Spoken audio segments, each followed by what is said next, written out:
Once a flock of pigeons was caught in a birdcatcher's net.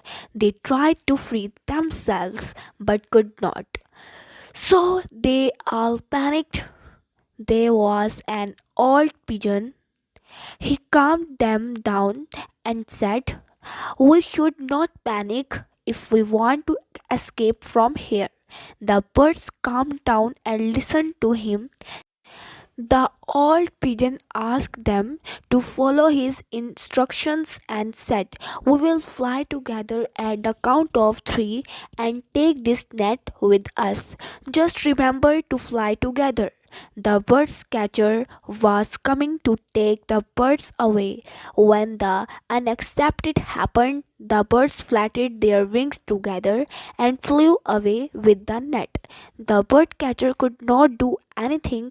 He was shocked to see such wisdom and unity in birds. Moral: you can achieve anything with unity. We should be calm in difficult situations to overcome them.